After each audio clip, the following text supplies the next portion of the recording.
You talk a lot about feminism, and I've had quite a few shows on this podcast on feminism.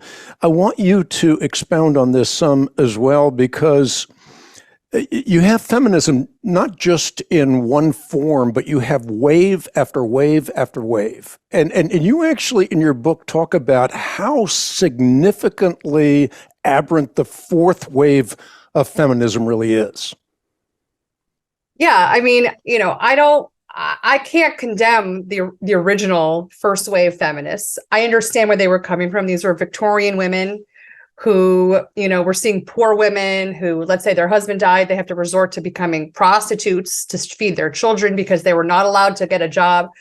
They had noble intentions. I mean, I don't fault them. And I think, giving women more of a say in society, equal rights to divorce, all those things, those were not necessarily bad. If woman's being abused, she could leave her husband without prosecution. She could get a job, like she could vote. I'm not saying take those things away. We really run into trouble with the second wave feminism, the boomers, who, under the sexual revolution happened and they embraced, birth control, the pill, on-demand abortion, and like women's lib, which really kind of put men kind of second. And then third wave feminism was basically like had a kind of a racial component to it, and like wokeism came out of third wave feminism. Fourth wave feminism is very funny to me because it's no longer feminism. It's basically like transgender feminism, where feminists found a category of women they like better than women, and that category is men.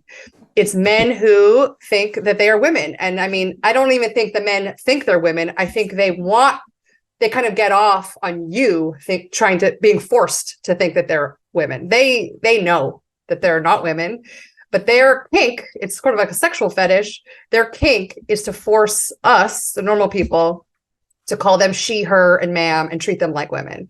And they get to parade around in our daughters' locker rooms, nude and fully intact. And that is sort of their, that's their kink. That's how they're getting off. So that's where fourth wave feminism has brought us. I can't even imagine what fifth wave feminism will require. I mean, infant sacrifice on volcanoes. I mean, we're headed to a very weird place.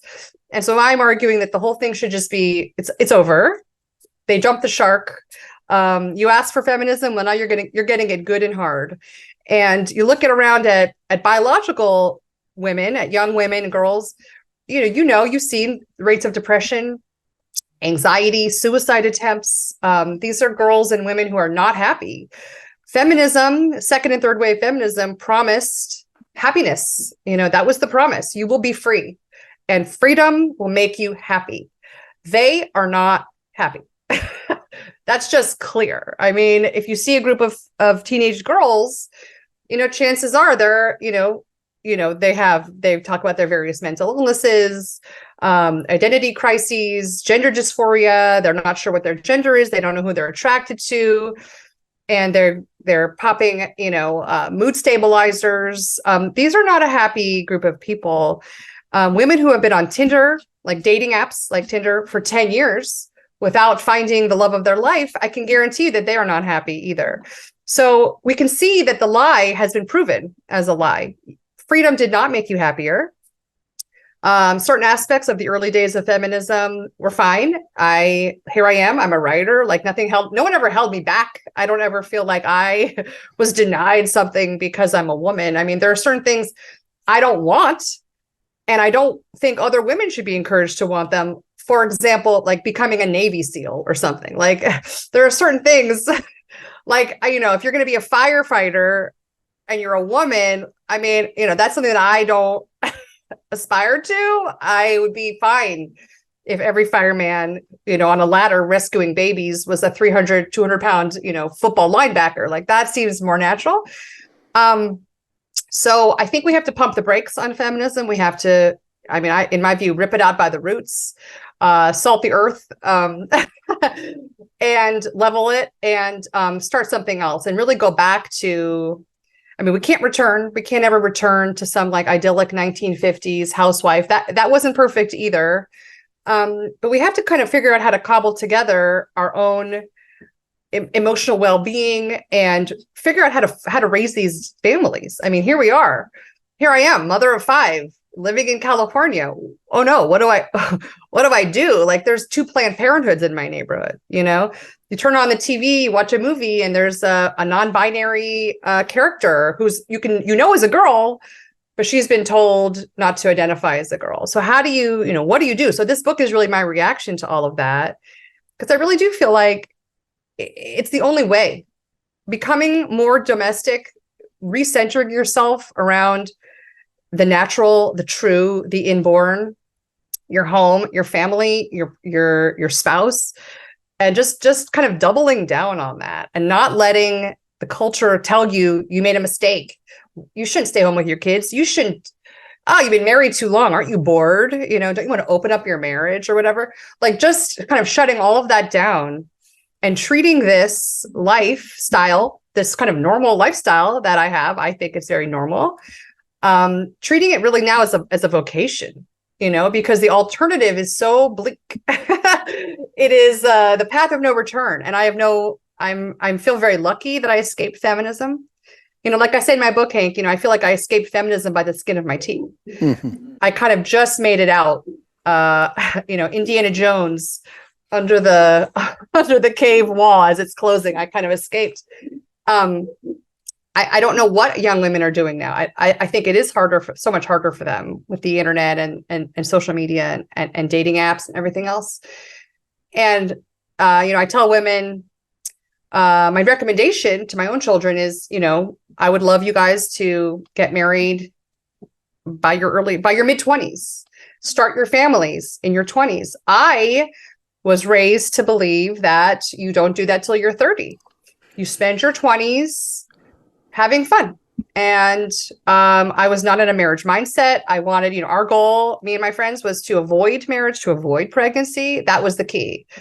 And maximize our career opportunities and to be cool and live what we thought were quasi-glamorous lives. They were in retrospect not very glamorous. But those were our priorities. And so I just feel very lucky that I'm not passing that down to my daughters.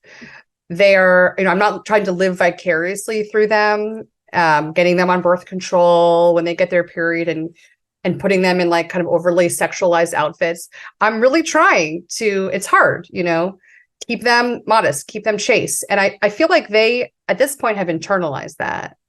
I credit a lot of it to my conversion to Catholicism.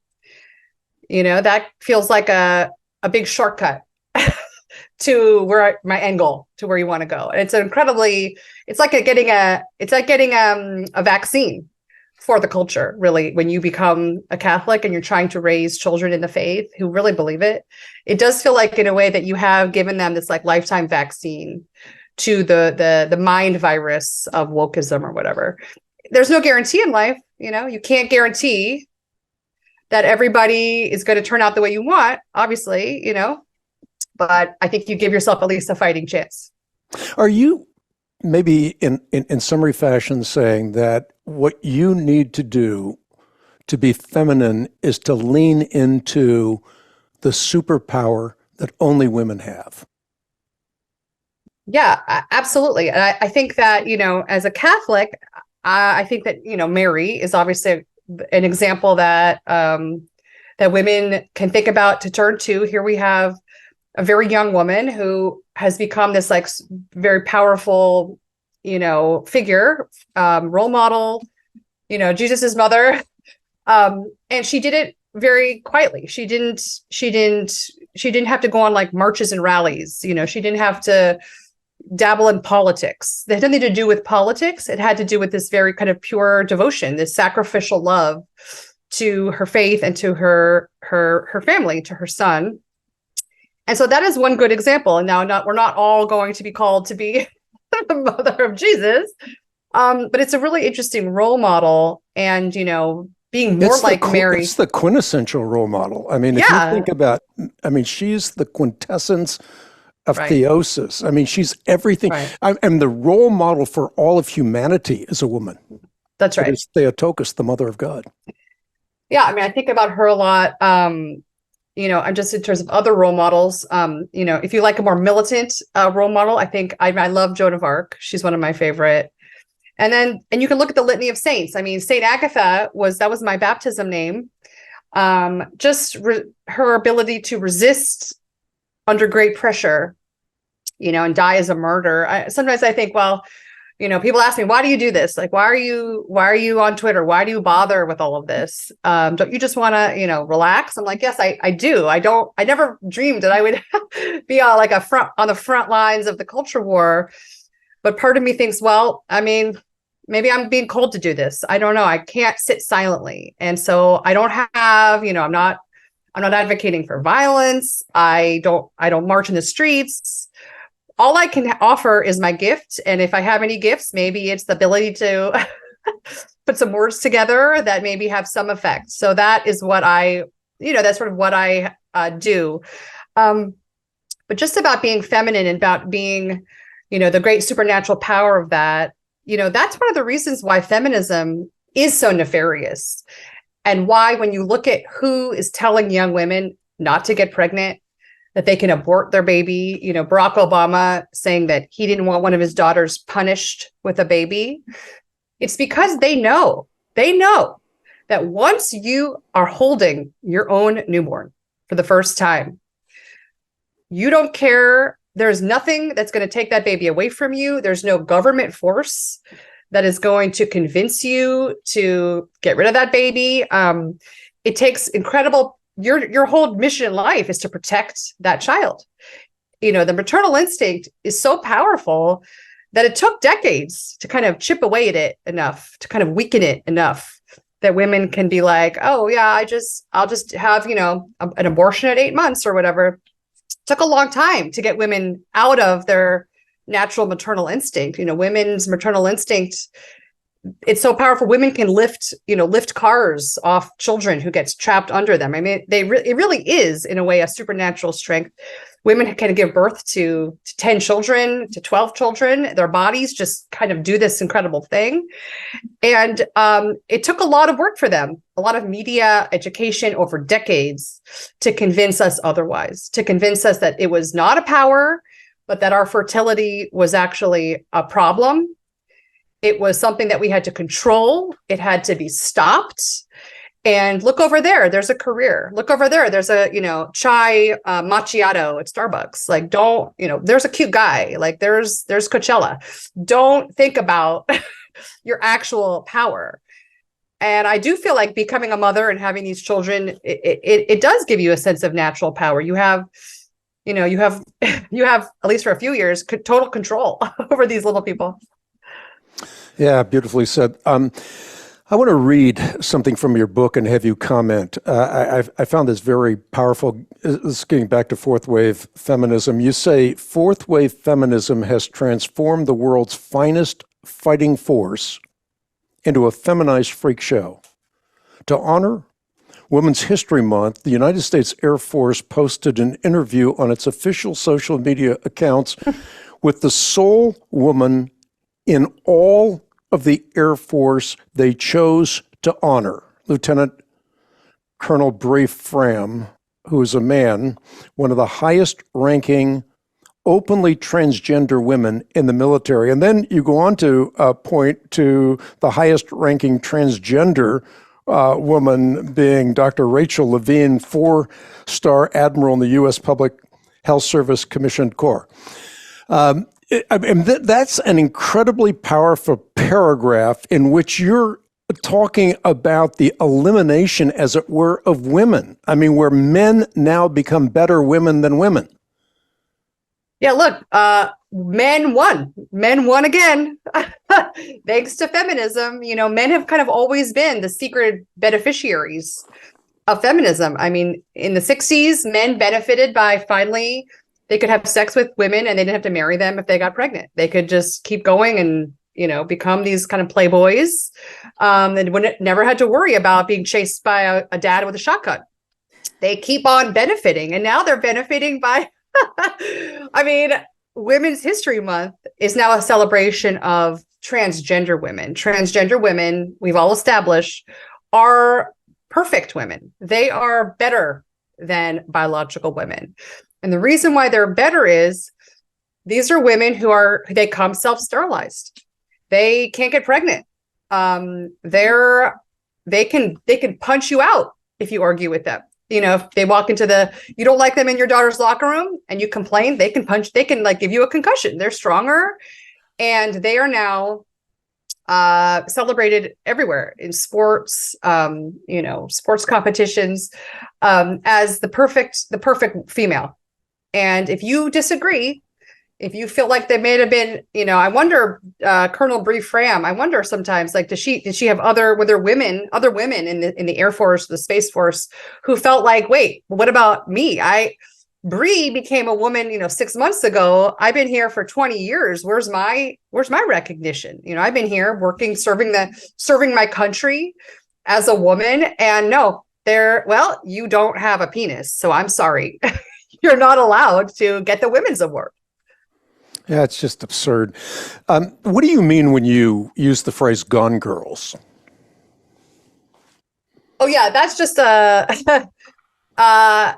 think that's about, just like the loss of our femininity. That's a pun on the best-selling novel Gone Girl, right, where the wife, disappears mysteriously and frames the husband for murder. So Gone Girls is really about our daughters kind of losing their identity as women. And I think that I was shocked when I read statistics about how so many young teenage girls are now identifying as things like non-binary, as gender fluid, and as bisexual, largely driven by, obviously it's social contagion. They're seeing it in their friends. They're seeing it at schools. Like there'll be classrooms where 30, 40, 50% of the girls in that classroom in 8th or 9th grade are all suddenly overnight non-binary, and it does feel like it's obviously a trend. It's extremely contagious, and people seem to have forgotten what it is like to be a preteen and a teenage girl and how unbelievably susceptible you are to trends. I mean, and peer pressure. This is like, hello, I'm from the 80s. Like there was a million 80s movies about the mean girls and the girls and trends and, who's cool, who's not cool, and how desperate you were to be in like the cool kid clique. What you had to have the right outfit or whatever, be a cheerleader. I don't know. There was huge pressure to fit in and be one of the cool kids. And so now that has just kind of been reversed. And now the kind of like, the freaks and geeks, the misfit kids who they have higher rates of autism, they have higher rates of childhood trauma. They watch a video on YouTube or whatever, or Snapchat, and they decide, oh, I'm non-binary now. Or I identify as a cat, or that's a new thing too. And so the other girls, it's a trend, and the other girls just jump right in the pile, because the worst thing you can be, in my day, the worst thing you could be was to be a nerd. If you were a nerd, Revenge of the Nerds, like if you were seen as a nerd, like you were out, you were done. But now the worst possible thing you can be is to be, as they say, a cis heterosexual. In other words, just like a straight person, just like a regular biological girl who's still a girl, who's heterosexual, and especially if you happen to also be white, especially if you happen to also be Christian, I mean, you're done. That's it for you. You are not, unless you live in a state like, I don't know, at University of Alabama or somewhere where that's just heterosexuality and kind of gender norms are still legal. But if you're in like New York City or Los Angeles or Chicago or a big city, the Bay Area, being cis-het is sort of not allowed anymore. So that's what I meant by Gone Girls, that there's such pressure on girls. I have a friend who sends her daughter who's 10 to a very posh, very elite Manhattan girls' school, right? Tuition is something like $75,000 a year. And every child in the school, every girl is forced to use her makeup pronouns, and they have to use their pronouns anytime they have like a name tag or on their homework assignment. They have to say their pronouns at age 8, 9, 10. There's a girl in the school who identifies as a cat, and the school allows her to walk around on all fours and meow and like walk up the stairs as a cat. Okay. And I think she told me last year in the 8th grade classroom, something like 20 of the, it's a fairly, I don't know, 70 kids in the class, something like 20 of the kids were already non-binary or trans of 8th grade girls. This is 13-year-old girls at the most elite private school in Manhattan. And so there's no escape from the ideology, no matter how much money you have. In private schools, I like to joke that, in private schools, the difference between private and public is that in private schools, the drag queens are wearing, Christian Louboutin high heels and not the like Payless high heels at the public school. There's really no difference. If this happens in your school, if you want to keep if you like your daughter and you want to keep your daughter and not have her become your son, my advice is that the first sign of that, you've got to go. You've got to grab her and go.